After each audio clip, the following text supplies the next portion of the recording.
Thanks for staying with us on the program this morning. It's time to get straight into the conversations as we welcome our reviewer to join us, who is the editor-in-chief of the Daily Courier, Seun Oni. Good morning to you, Mr. Seun, and welcome to the program. Good morning, sir. Always a delight to be here, and good morning, viewers at home. It's always a pleasure as well. Now, without further ado, let's begin to dialogue on conversations making the round. Off the back of yesterday's press briefing, the Revenue Commission has highlighted the need to review the revenue sharing formula for the first time in over 3 decades. It's with the proposal of also reducing the sharing formula in terms of how much the federal government gets as against states. From over 51%, it does propose a reduction to 45% for the federal government, citing an increased fiscal responsibility and administrative burden on states. What do you make of this proposal, sir?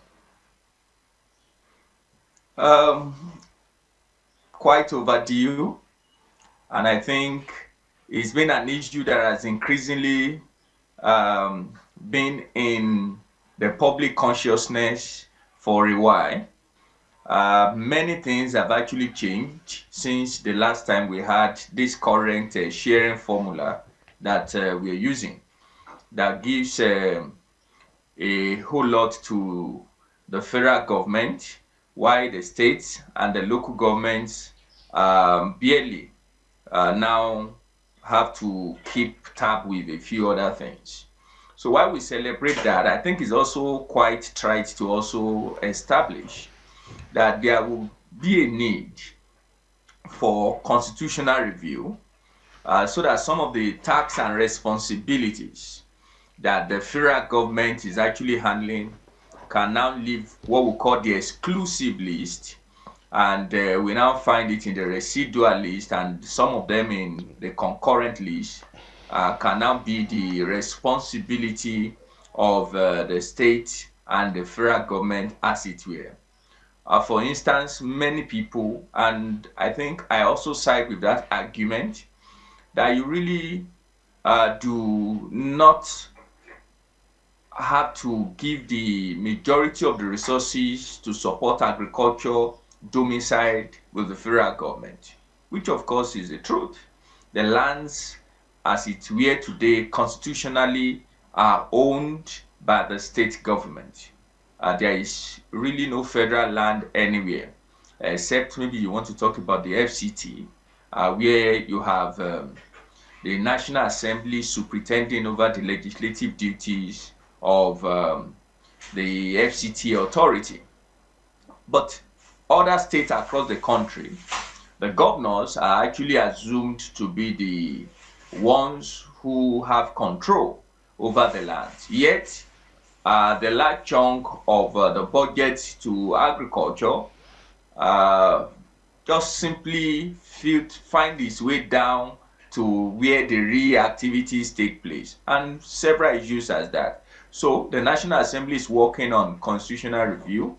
I think that area of the Constitution that requires a number of items to be taken to decongest what you call the exclusive list will be very important, side by side with the Revenue and Fiscal Commission's attempt to rework the sharing formula. I think both will go together so that we can have a semblance of equity in the way and manner the resources of the country is being administered. I quite rightly agree with you that this reevaluation of the constitutional mandates of the 3 tiers of governments would help to find about equity in this sharing formula.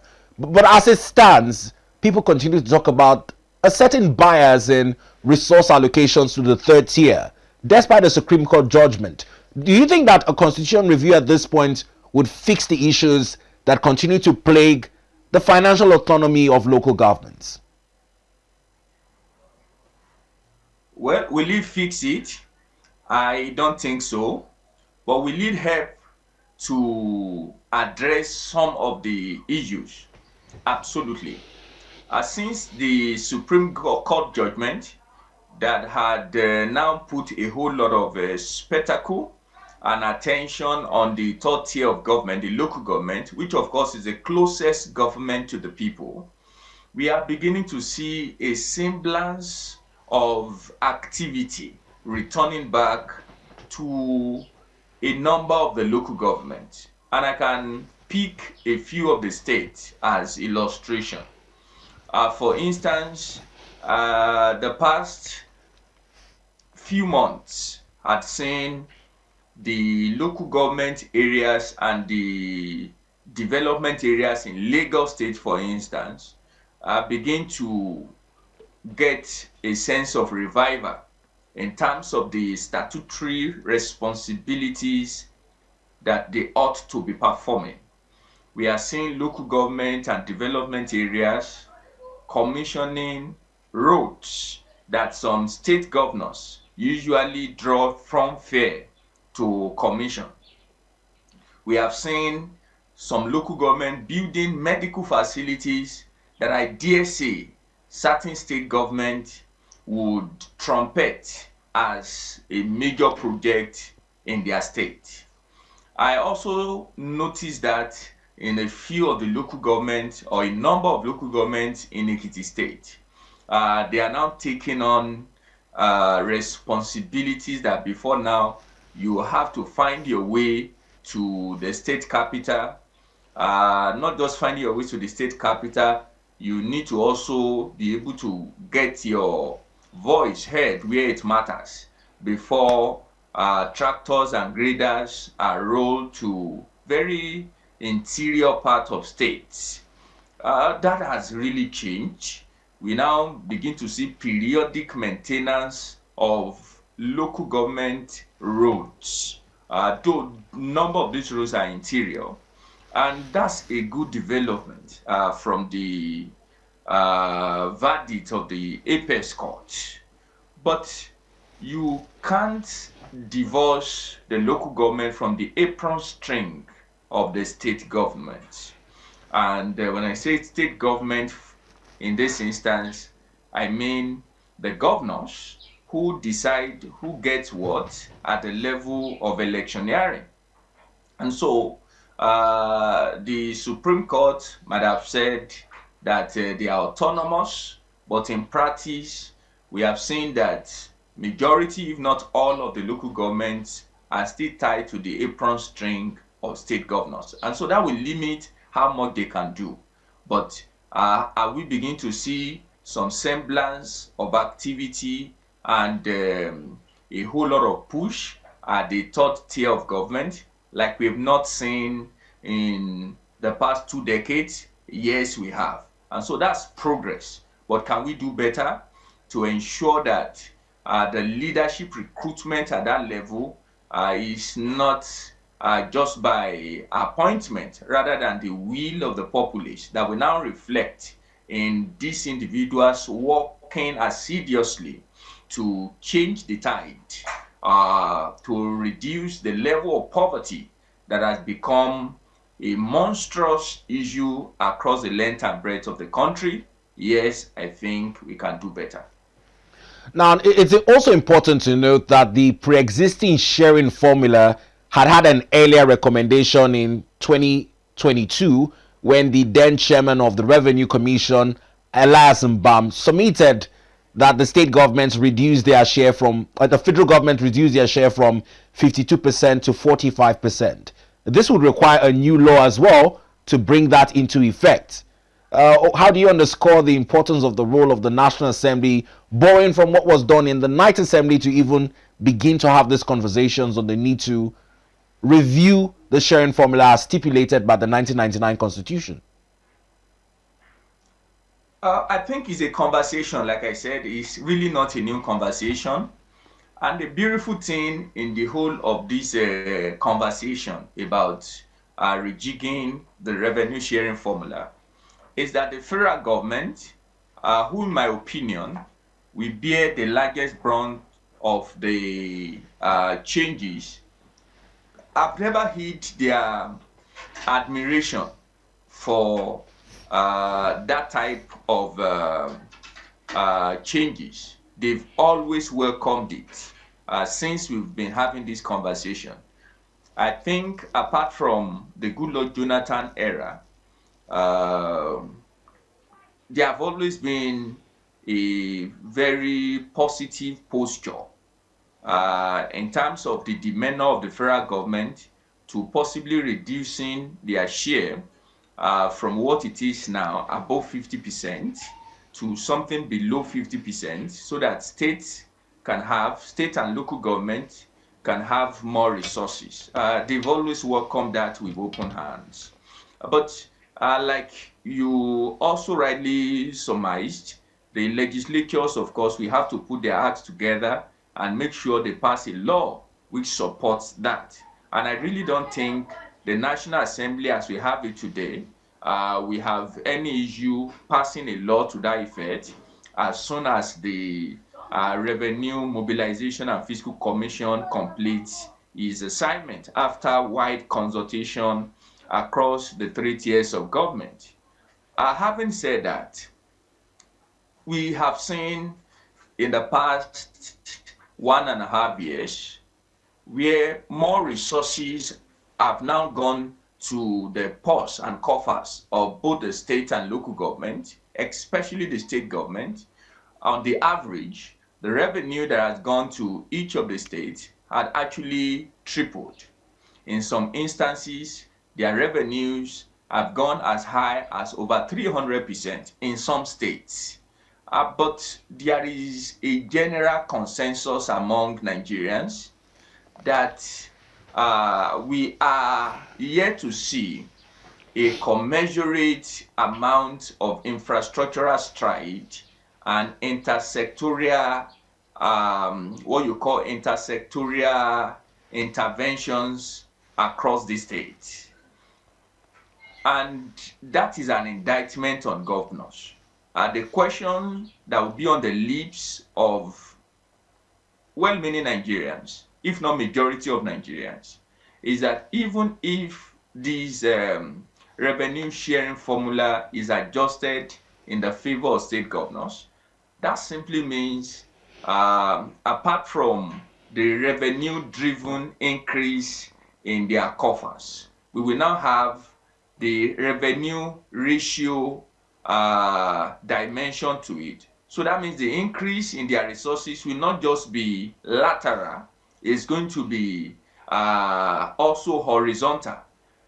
The question on the lips of everyone will be, are we simply going to have more resources channeled into personal purses, or we now have more resources channeled for sectorial interventions that will now better and improve the lives of the ordinary Nigerians? I think that would be the major talking point for me. I really don't see a problem with the National Assembly expeditiously passing laws that will support the new revenue sharing formula.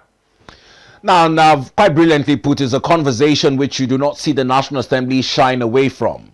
Let's leave this and move on to another issue that has gained momentum, particularly in the international space. Now, a politician was seeking asylum in Canada by the name of Douglas Egehareba. Now, that decision had met a Canadian court ruling by Justice Fuyong Ngo, who rejected it, saying that Mr. Douglas' association with the political party PDP, which is, in his view, a terrorist organization, has seen him deny his asylum application. Now, Mr. Femi Falana has responded to this, asking both the APC and PDP to challenge this, warning of the consequences of allowing them to be described as terrorist organizations. What do you make of this? It's a conversation that's been on for a few days, and many opinions, as divergent as they were, had actually also come to the table.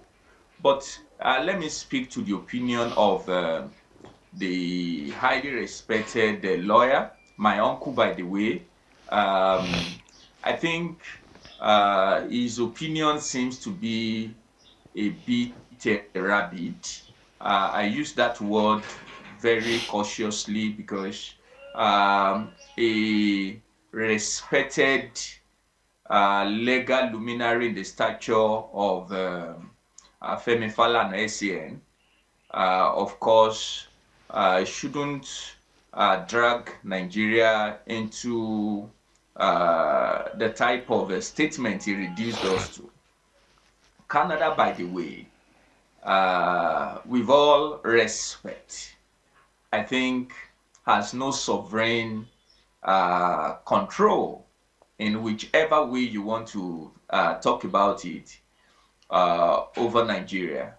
And for a court to sit in Canada and make such sweeping statement, I think is unfortunate.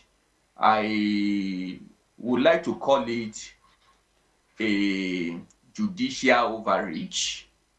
And in my opinion, it's not just mischievous, it's very reckless to sit in Canada in one lower court and just generalize that the two dominant political parties in Nigeria are terrorists. Let me borrow a leaf from what someone actually said. Professor Bolaji Akinyemi, a highly respected international diplomat.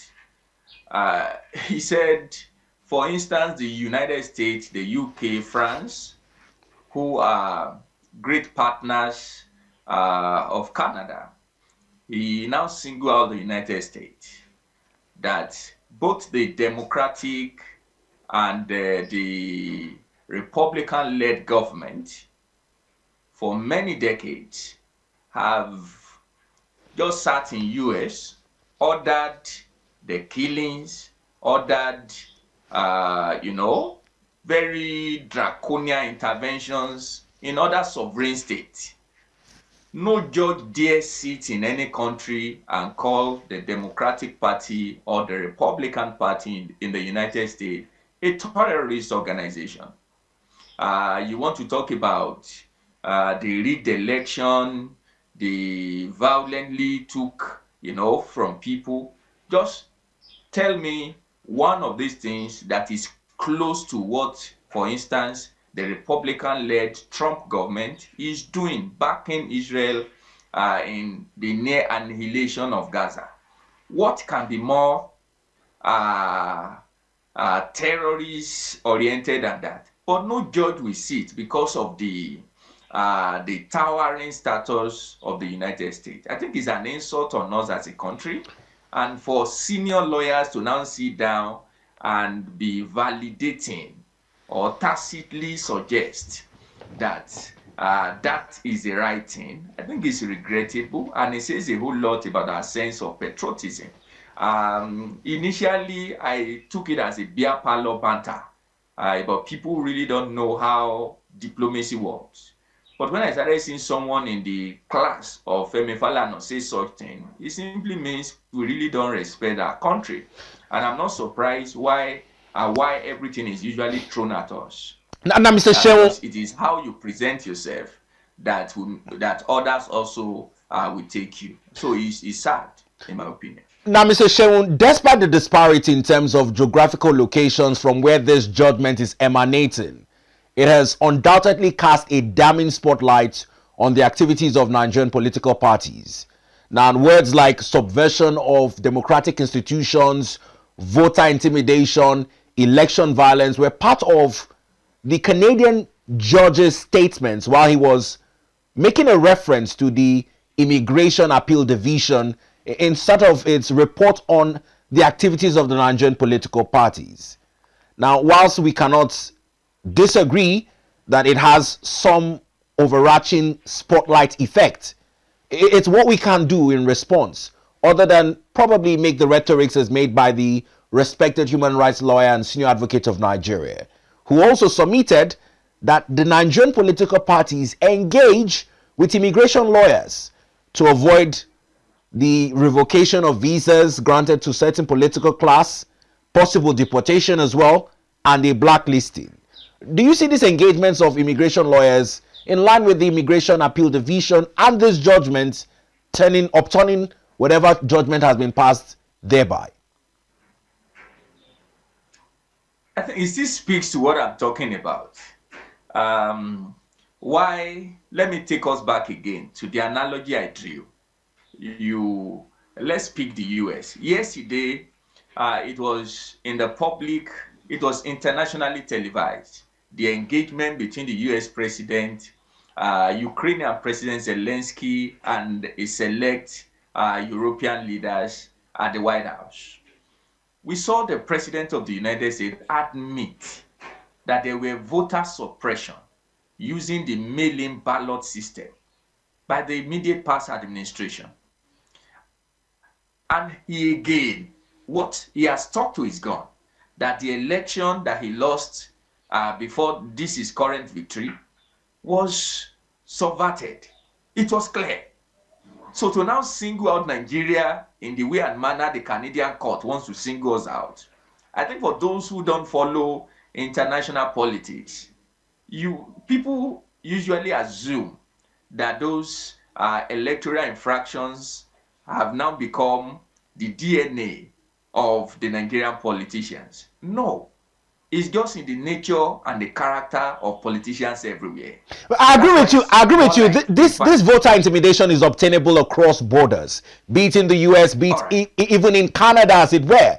But in finding a solution to this dimming spotlight, do you think engaging immigration lawyers to make a case for the Nigerian political parties would look at dissuading this notion that is already building?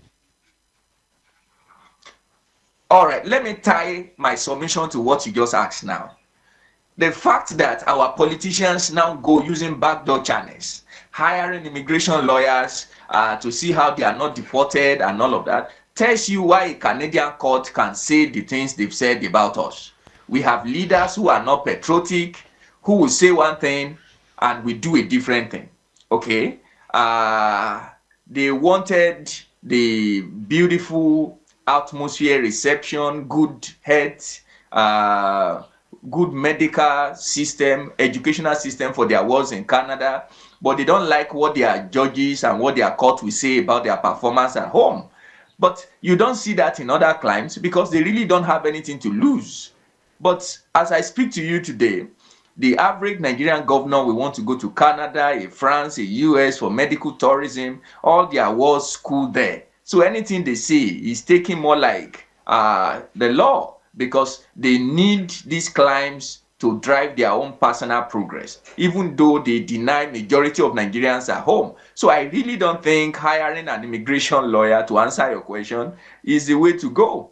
It's just that we need to let them know that we might not be perfect as a democracy, but we are improving, making improvement. And our institutions are doing everything possible to rein in people who had vowed that will not have a saner democratic experiment as a nation. I think that's the right thing to do. But you can even see that most of our politicians are not talking because, of course, they know the consequences of coming in the open to attack some of this government. The next time they apply for their visas or to stay there, they might not be granted. So that's why most of them are not saying anything. So I agree on that note. This is an open secret. Now, away from Canada, let's talk about the U.S. mission in Nigeria. Over time, we have a recent report saying that over 6,000 students have been denied visas to the United States despite paying visa application fees. Now, in light with this development, Nigeria has threatened visa reciprocity. But it seems as though this threat is not dissuading the U.S. government. The embassy yesterday issued a new restriction in terms of the criteria for Nigerians who intend to apply for D6160 visas, saying that they must provide all their social media usernames. It doesn't stop at that. It says that they must also provide a 5-year history of their social media activities. Now, why is it coming at a time like this that be it Canada, be it US seems to be squeezing the noose on the necks of applicants who are seeking visas into their country? Well, I actually see this coming for very obvious reasons. We might not take our own territorial security seriously. But that doesn't mean other nations don't. Nations are very careful of, and they know the nexus between ideological beliefs and extremist practice. It's just what it is. Research had shown over the years that people who go violent publicly usually have demonstrable history of tirades. So that's why you see in the United States, for instance, if there is a gun shooting incidents, the quickest thing they usually do is to go and trace the online footprint of such individuals. And in majority of occasions, they usually see that there have been a footprint of the likelihood, the possibility of getting such things done. So nations are now beginning to appreciate that the persona of people on social media might just tell you a lot about such individuals. And so they are taking advantage of it. That we are not doing it simply tells us that we are a people who live in the past.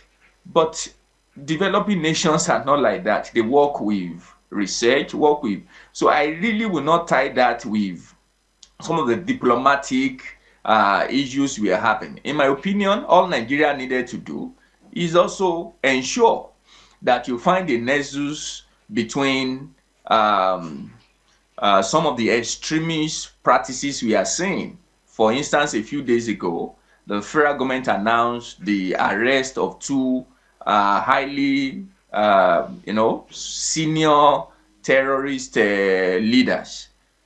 So let's begin to also find a way. We talk about people using illegal, international illegal fee transfers.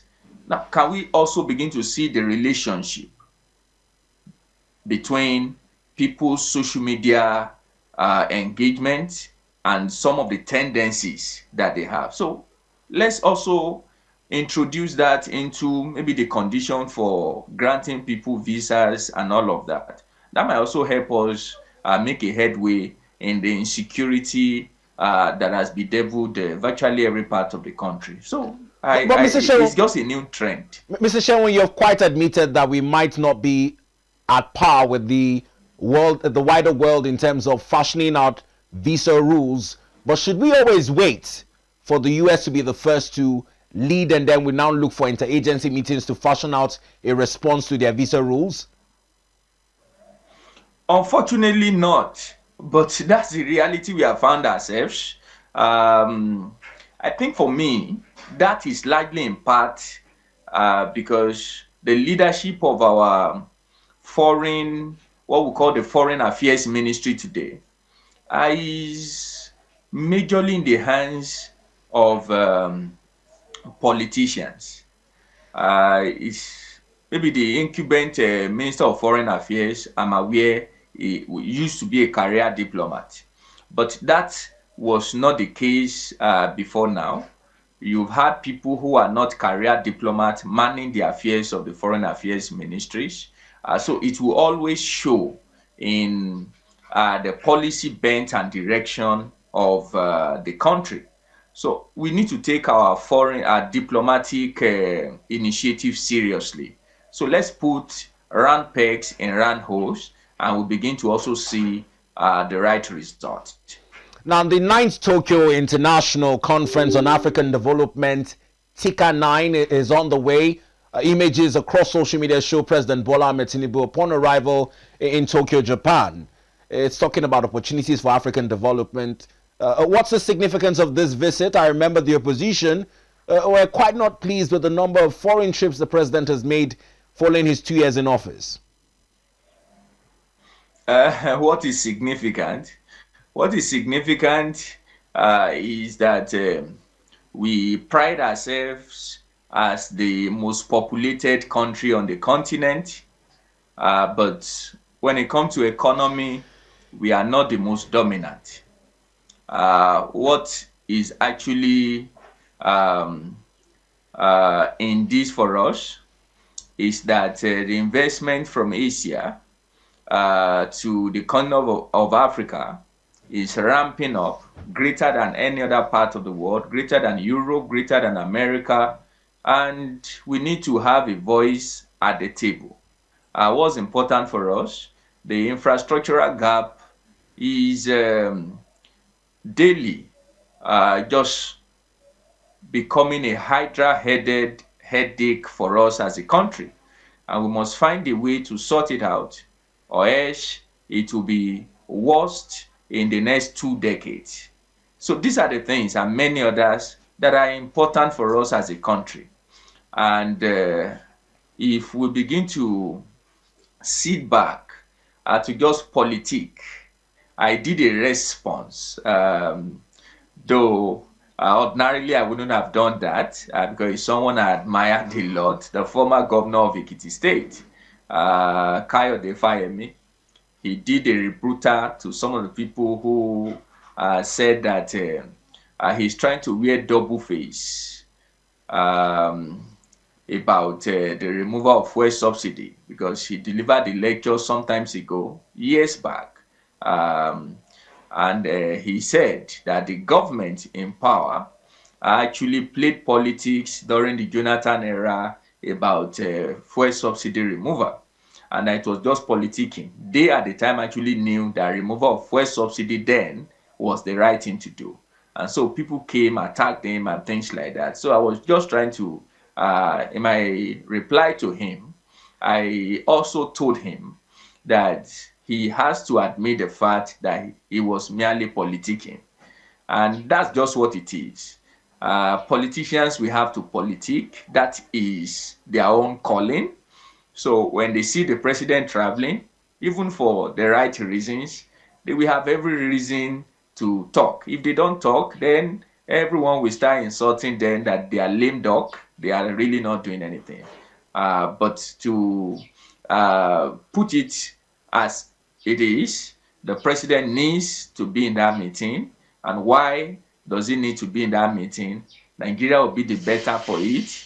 We have a whole lot at stake and will require international collaborations, especially from nations who have done it, nations who have the wherewithal, and nations who have the resources to help us drive our own developmental agenda here.